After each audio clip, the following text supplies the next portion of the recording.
हमारे शास्त्र वर्णन करते हैं कि दरवाजे पर नींबू और मिर्ची क्यों टांगा जाता है। दुकान के बाहर, घर के बाहर नींबू मिर्ची क्यों टांगते हैं? क्योंकि लक्ष्मी और दरिद्रता, इन दोनों देवियों को भगवान विष्णु का वर है कि ये प्रतिदिन भूमंडल पर विचरण करने के लिए जाएंगी। प्रतिदिन, रोज प्रतिदिन लक्ष्मी और दरिद्रता दोनों भ्रमण के लिए निकलेंगे। और जिसके घर में मिष्ठान रखा होगा, उसके घर में लक्ष्मी मीठा खाने के लिए अंदर प्रवेश कर जाती है। और नींबू और मिर्ची दरवाजे पर इसलिए बांधते हैं कि दरिद्रता हमारे घर में प्रवेश ना करे, वो दरवाजे से खाकर ही चली जाए। दरवाजे से। एक बात बहुत ध्यान रखना, जिसके घर में फ्रिज में, डलिया में या रसोई घर में नींबू और मिर्ची ये दोनों एक ही जगह रखे रहते हैं, उसके घर में कभी शांति नहीं रहती है। सास बहू का, ननंद भाभी का, भाई भाई का, परिवार में कुछ ना कुछ क्लेश जरूर ही होगा। 4 दिन अगर अच्छे निकल गए तो 5वें दिन क्लेश का जाएगा। 5 दिन अच्छे निकल गए, 6ठा दिन क्लेश का जाएगा। कुछ ना कुछ, एक जरा सी कटोरी पड़ी है उसके पीछे विवाद चालू हो जाएगा, जरा सा पानी ढुल गया उसके पीछे विवाद चालू हो जाएगा, बेडशीट बदल रहे थे उसके पीछे विवाद चालू हो जाएगा, पति कक्ष में आया विवाद चालू हो जाएगा, तुमने एक शब्द कहा, कोई लड़ाई की बात नहीं करी, फिर भी विवाद चालू हो जाएगा। समझ लेना कि घर के रसोई घर में या फ्रिज में नींबू और मिर्ची साथ रखा हुआ है तो वो क्लेश तो देगा ही। पंडितों से पूछोगे, ज्योतिषाचार्यों से पूछोगे, वो कहेंगे मोती पिना दो, कोई कहेगा पितृदोष हो गया, कोई कहेगा कालसर्प दोष हो गया, कोई कहेगा वास्तु दोष हो गया, पर वो आपको ये नहीं बताएंगे कि नींबू और मिर्ची एक डलिया में रखा हुआ है। ये हमारा वेद, हमारा शास्त्र बताएगा कि नींबू और मिर्ची ये दरिद्रता देवी को प्रिय है, और जहां नींबू और मिर्ची साथ रखा वहां दरिद्रता प्रवेश कर जाती है, और दरिद्रता गई तो वो क्लेश उत्पन्न करती है, जिससे इसके घर में सुख ना रहे। सुख नहीं रहेगा तो लक्ष्मी नहीं रहेगी, दरिद्रता उसके घर में आराम से रह सकती है।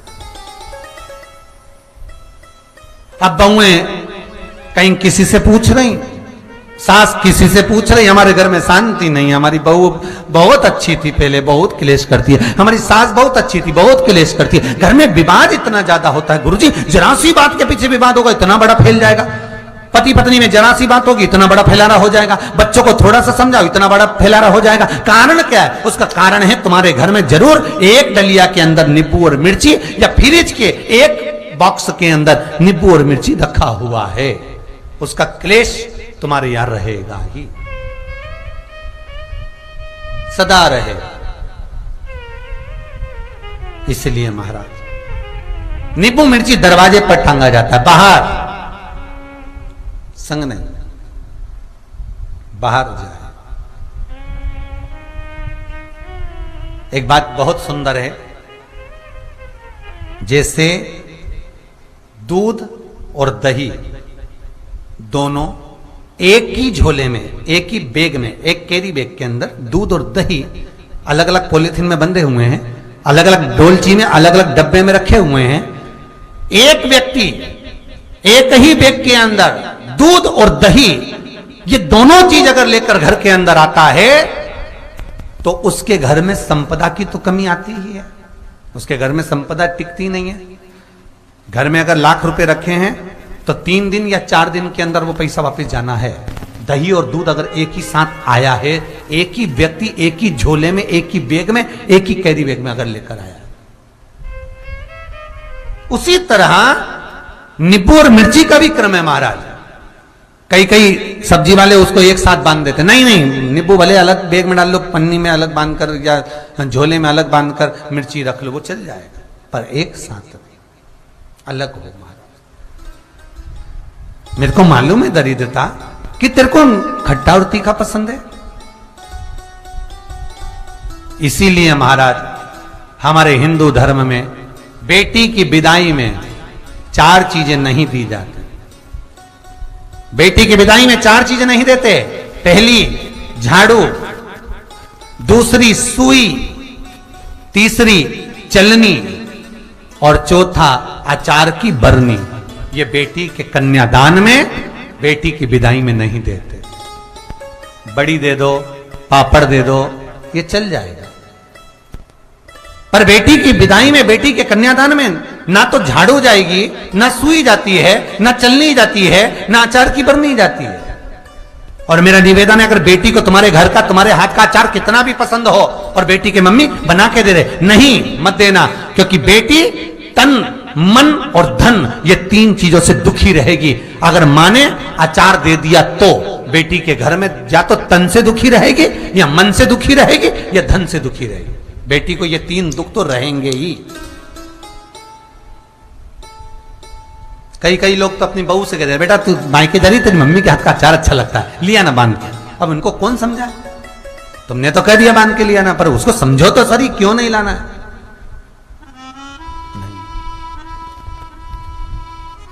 महाराज,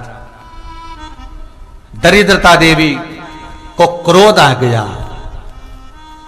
लक्ष्मी जी के साथ नारायण जाने लगे तो लक्ष्मी जी बोली, रुको प्रभु, मेरी बहन पीपल के पेड़ के नीचे बैठी है, आप कृपा करो। भगवान विष्णु ने कहा, सुनो लक्ष्मी, लक्ष्मी और नारायण इस पीपल के वृक्ष के नीचे आकर दरिद्रता देवी से मिले हैं। 7 दिन तक, पूरे सप्ताह पीपल के वृक्ष के नीचे लक्ष्मी और नारायण का वासा होगा। जो पीपल के वृक्ष के नीचे आकर दीप जलाएगा, पूजन करेगा, पाठ करेगा, उसको संपदा की प्राप्ति होगी। इतने में दरिद्रता देवी खड़ी हो गई और दरिद्रता ने कहा, वाह नारायण वाह, क्या बात है आपकी, पीपल के वृक्ष के नीचे तुम मिलने के लिए आए, मैं तो पहले से बैठी थी। 7 दिन तुमने अपने कर लिए, इसमें 1 दिन मेरा होगा। भगवान ने कहा, कौन सा? तब दरिद्रता देवी कहती है, रविवार का दिन पीपल के वृक्ष के नीचे ये दरिद्रता देवी विराजमान रहेगी। अगर रविवार के दिन कोई पीपल के वृक्ष के नीचे आएगा तो उसके साथ दरिद्रता देवी उसके घर में प्रवेश करेगी। इसलिए शास्त्र रीति में भगवान विष्णु ने उसी समय पलटवार करते हुए कह दिया, अरे ओ दरिद्रता सुन, पीपल के वृक्ष के नीचे अगर कोई रविवार को आया और कोई पूजन की सामग्री लेकर आया, हाथ में कुछ ना कुछ उसके हुआ, खाली हाथ आया, तो तू उसके घर में प्रवेश करेगी, और अगर भरा हुआ हाथ रहा तो तू उसके यहां प्रवेश नहीं कर सकती। ठीक है प्रभु, वचन दे दिया भगवान ने। इतने में दरिद्रता देवी भगवान विष्णु से बोली, प्रभु, सारे देवताओं के पीछे अधर्म बैठा हुआ है,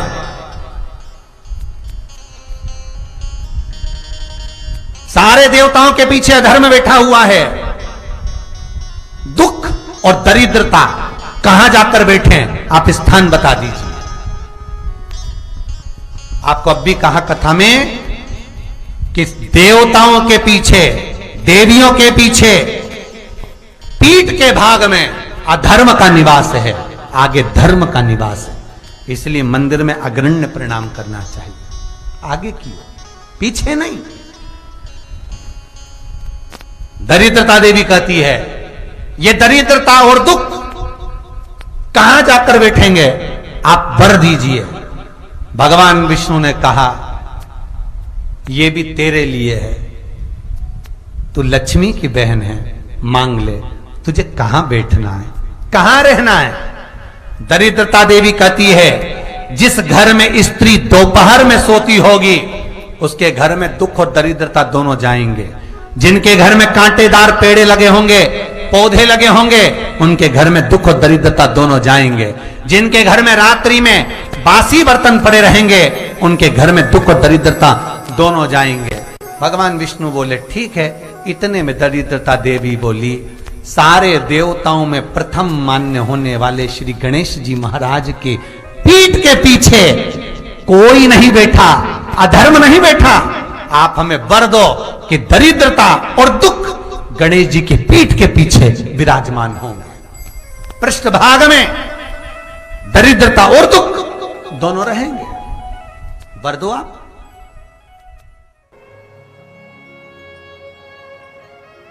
केवल एक मेरा देव अधिदेव महादेव ऐसे हैं, पार्वती मैया जब भोजन परोसती है, आकड़िया की रोटी बनाई, काकड़िया की साग, और परसे माता पार्वती जी पावे भोलानाथ, मन शिव रटोरे, छोड़ दो कपट मन शिव रटोरे। आकड़िया की रोटी बनाई और काकड़िया की साग। पार्वती जी जब जब भोजन बना के तैयार रखती हैं, शंकर भगवान के सामने थाली आती है, शिव जी के सामने जैसी थाली पहुंची, बाबा भोलेनाथ जी के सामने जैसी पात्र आया भोजन का, शंकर भगवान सबसे पहले भोजन करने से पहले नंदी की ओर देखते हैं, नंदी शिव जी की ओर देखता है। तब पार्वती जी 3 बार भगवान महादेव से प्रश्न कर चुकी, ऐसा क्या कारण है कि मैं भोजन बनाकर तुम्हारे सामने रखती हूं और नंदी की ओर तुम मुड़कर देखते हो? भोजन में कोई कमी रह गई, भोजन में नमक रह गया, भोजन में मिर्ची रह गई, भोजन में घी रह गया, भोजन में क्या कमी रह गई कि मैंने थाली रखी और तुमने नंदी की ओर देखा? ऐसा है क्या? पति भोजन करने बैठे और पत्नी ने थाली लगा के रखी और पति अपना मोबाइल देखता रहे, तो पत्नी को गुस्सा नहीं आएगा? तुम्हारा मोबाइल जरूरी है कि भोजन जरूरी है? किससे चैटिंग चल रही है? क्या है ये? किससे बात चल रही है? क्या हो गया ये मोबाइल में क्यों लगे रहते हो दिन भर? भोजन की थाली सामने रखी है ना। माता पार्वती जी ने शिव जी के सामने भोजन की थाली रखी और भगवान शंकर भगवान ने नंदी की ओर मुख कर कर देखा। जो नंदी की ओर देखा तो पार्वती जी ने गुस्सा कर दिया। माता पार्वती जी बोली, प्रभु एक बात बताओ, मैं रोज भोजन की थाली लाती हूं और आप भोजन की थाली देखकर नंदी की ओर देखते हो, ऐसा है क्या?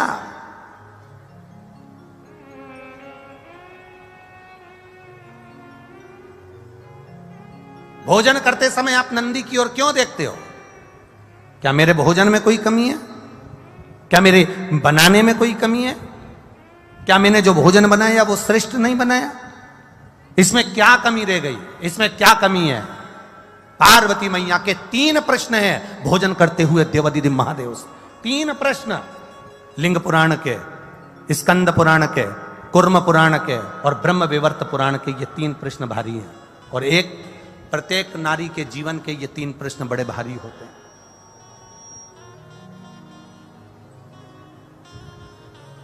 ब्रह्म विवर्त पुराण में भी ये वर्णन किया गया। प्रश्न कर लिया, क्या कारण क्या है? ये नंदी को तुमने देखा क्यों और नंदी ने तुमको देखा क्यों? क्या बात क्या है? शंकर भगवान उस समय पर मौन होकर, मेरा देवाधिदेव महादेव, त्रिकालदर्शी, कालाधिपति, मेरा विश्वनाथ, मुस्कुरा दिया। बस हंसे प्रभु, बोले कुछ नहीं।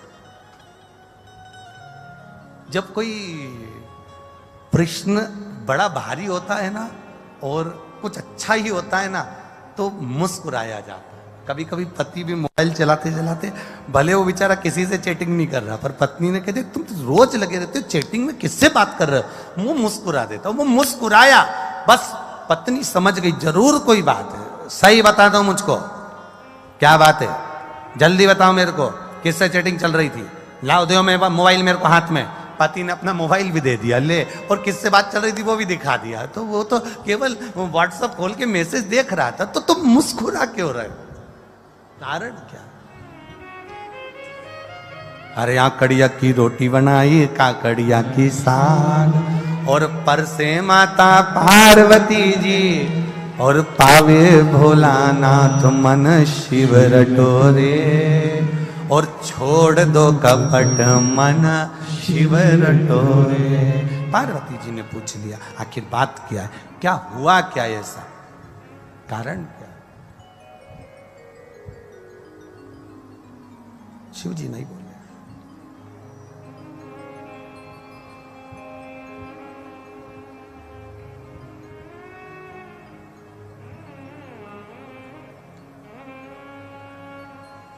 शिव जी नहीं बोले।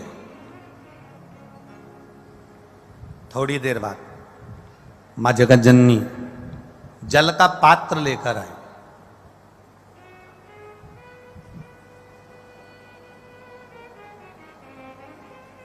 जो जल का पात्र लेकर मां जगत जननी आई, शिव जी ने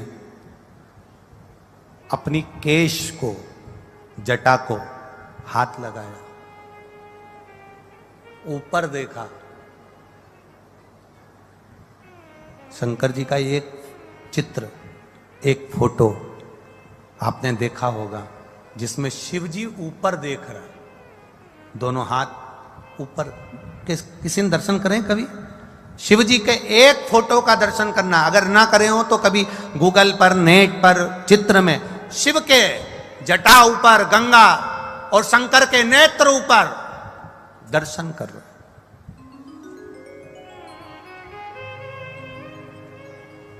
पार्वती जी ने फिर प्रश्न कर लिया, मेरे एक प्रश्न का उत्तर नहीं दिया आपने। मेरा दूसरा प्रश्न है, मैं आपके लिए जल लेकर आई तो आपको ऊपर देखने की क्या जरूरत थी? अगर मैं जल लेकर आई हूं तो ये ऊपर देखने की क्या जरूरत है? क्या है ऐसा ऊपर?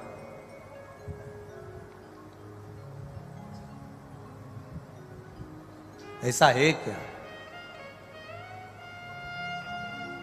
शिव जी ने कोई उत्तर नहीं दिया।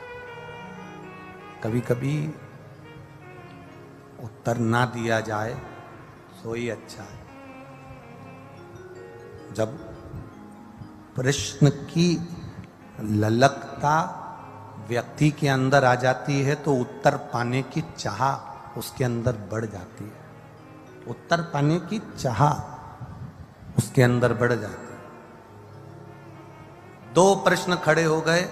पहला प्रश्न क्या है कि भोजन की थाली लगते ही नंदी को तुमने क्यों देखा और नंदी ने आपको क्यों देखा? दूसरा प्रश्न क्या है, भोजन के लिए जब मैं जल भर कर लाई हूं आपके पीने के लिए तो आपने ऊपर क्यों देखा, किस लिए देखा? और महाराज तीसरा प्रश्न, जब भोलेनाथ भोजन की थाली पे से उठ गए, जल पान कर कर उठ गए, जब मेरे शंकर भगवान जल पीकर भोजन की थाली पर से उठकर जब चले और बाहर जाकर केवल खड़े होकर मेरे भोलेनाथ ने कुछ देर नेत्र बंद करे, तब फिर माता पार्वती ने प्रश्न कर लिया कि मेरे नाथ, अब ये तीसरा प्रश्न है आपके चरणों में कि आपने बाहर जाकर नेत्र बंद कर कर क्यों खड़े हो गए? कारण क्या है? कारण क्यों? कि शंभु शरणे पड़ी मांगू घड़ी रे घड़ी, दुख काटो दया करी ने दर्शन आपो। तीन प्रश्न है और तीनों प्रश्न बड़े भारी हैं। तीन प्रश्न और तीनों प्रश्न बड़े भारी। शिव जी शयन में विश्राम करने के लिए मेरे भोलेनाथ जी बैठे थे, लेट रहे थे, तभी उसी समय पार्वती मैया आ गई। शिव जी के चरण के नीचे के तलवे को मेरी माता पार्वती जी ने हाथ लगाया है, शंकर भगवान के पांव के तलवे में। बहुत बहुत ध्यान देना।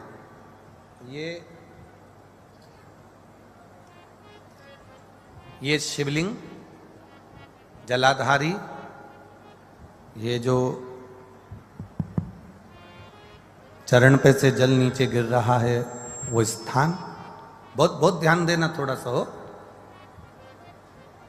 ये शिवलिंग जलाधारी, यहां से जल अशोक सुंदरी के पास में से नीचे की ओर गिर रहा, ठीक है। बेलपत्र नहीं है आपके पास चढ़ाने के लिए, मत चढ़ाओ। जल नहीं है चढ़ाने के लिए, मत चढ़ाओ। अक्षत नहीं है चढ़ाने के लिए, मत चढ़ाओ। पुष्प नहीं है शिव जी को चढ़ाने के लिए, मत चढ़ाओ। शमी पत्र नहीं है, मत चढ़ाओ।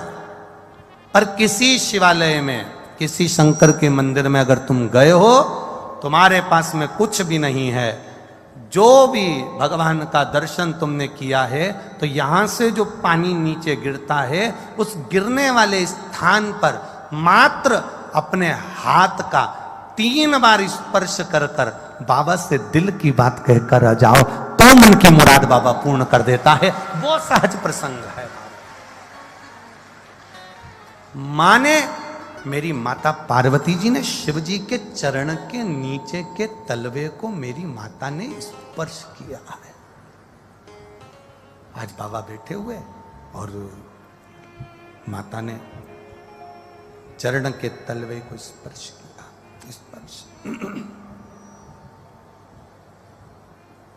स्पर्श किया। बस अब पार्वती जी ने प्रश्न नहीं किया। 3 प्रश्न माता पार्वती जी कर चुकी थी। अब दूसरी बार माता पार्वती जी ने शंकर जी से कोई प्रश्न नहीं किया। मेरा धर्म पत्नियों से निवेदन है, तुम्हारे पति से तुमने एक प्रश्न किया और उसका उत्तर अगर वो नहीं दे रहे हैं तो तुम मौन हो जाओ, चुप हो जाओ, पीछा मत पकड़ना। पर तुम्हारी आदत इतनी विचित्र है, जब तक उस बात के पीछे तुम्हारी लड़ाई नहीं हो जाए तब तक तुम वो बात कभी खत्म करती ही नहीं। उसके पीछे जब तक विवाद ना हो जाए तब तक वो बात खत्म नहीं होती। पर शिव महापुराण अपने चरित्र का वर्णन करते हुए कह रही है, शिव तत्व का चरित्र का वर्णन करते हुए कह रही है कि जब एक बात का प्रश्न, एक प्रश्न तुमने किया और तुम्हारे पति ने उत्तर नहीं दिया तो हो सकता है वो उत्तर बाद में दे, हो सकता है उस उत्तर के लिए तुम ठीक नहीं हो सकता है उत्तर के लिए वो समय ठीक नहीं है, हो सकता है उत्तर के लिए वो स्थान ठीक ना हो सकता है वो उत्तर तुम्हारे लिए ना हो, इसलिए उसने नहीं दिया। पर आपसे निवेदन है, आप पीछा पकड़कर मत बैठो।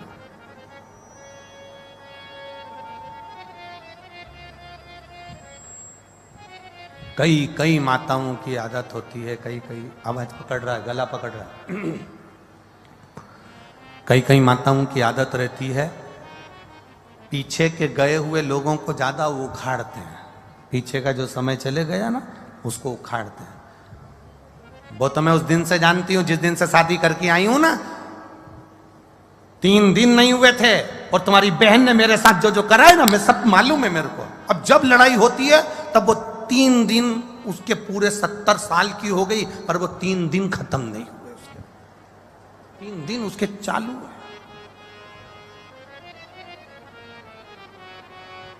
अब मेरे महादेव जी ने क्या करा, केवल चरण के तलवे को स्पर्श किया था मेरी मां ने, केवल चरण को स्पर्श। और शिव जी ने कह दिया, गौरा, ए गौरा, ए हिमालय सुता, ए विनायक की महतारी, ए षडानंद कार्तिकेय की मां,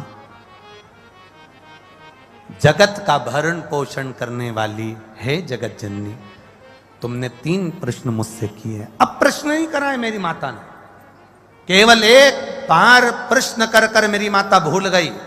और भूलने के बाद मेरी मां महादेव के चरण के उस रज को, उस नीचे तलवे को केवल स्पर्श करी और शिव जी ने उत्तर देना प्रारंभ कर दिया।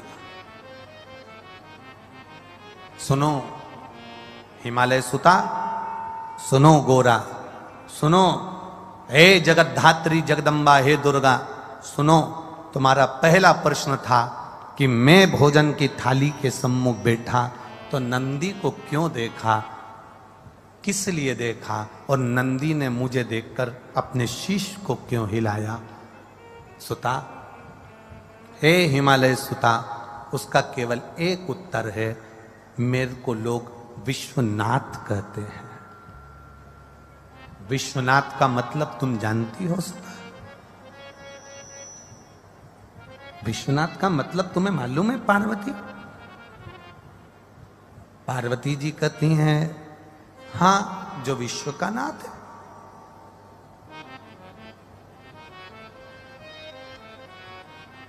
शिव जी ने कहा, पार्वती, कोई 7 ताले में भी बंद हो जाए ना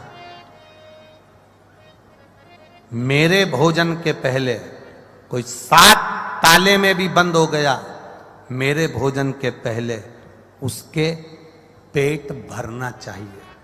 विश्वनाथ का मतलब है कोई अनाथ ना रहे, सबका उदर पोषण हो, सबका पेट भरे।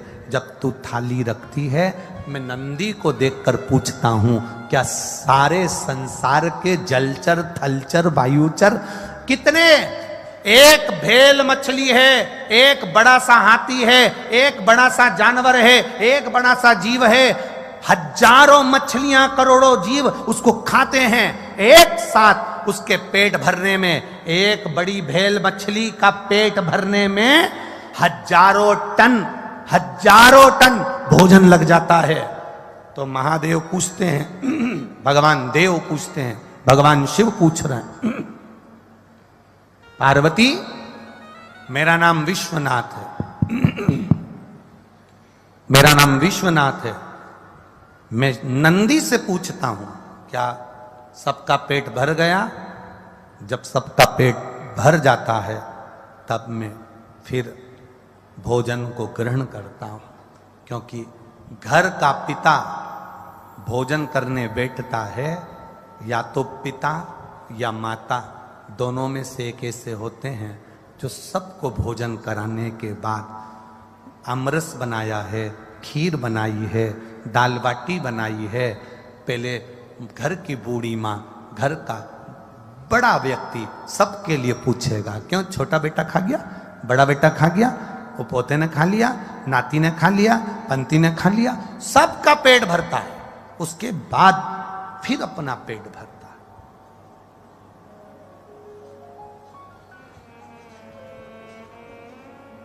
मैंने नंदी से पूछा क्या सबका पेट भरा गया?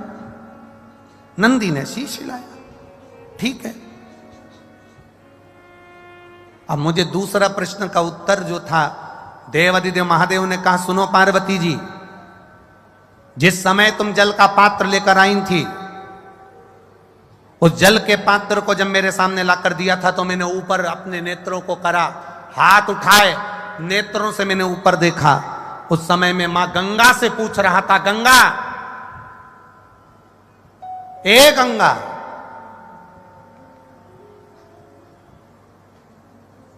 तेरे तट पर आए हुए जीव, या जिसने एक बार मुख से हर हर महादेव कहा हो, जिसने बम बम भोले कहा हो, जिसने भूलवश ओम नमः शिवाय कहा हो, जिसने भूल से भी मेरे मंदिर के सामने से निकल कर चला गया हो, जो भूल से भी मेरे मंदिर की ओर मुड़ कर देख लिया हो, जो भूल से भी मेरे मंदिर की रज उड़ के जिसके सिर पर चली गई हो, तो महादेव कह रहे हैं, मैं गंगा से पानी पीने से पहले पूछ रहा था, क्या तूने उन सभी जीवों का कल्याण कर दिया? जब गंगा का इशारा हुआ तब मैंने जल का पान करना प्रारंभ करा। शिव गंगा से पूछते हैं।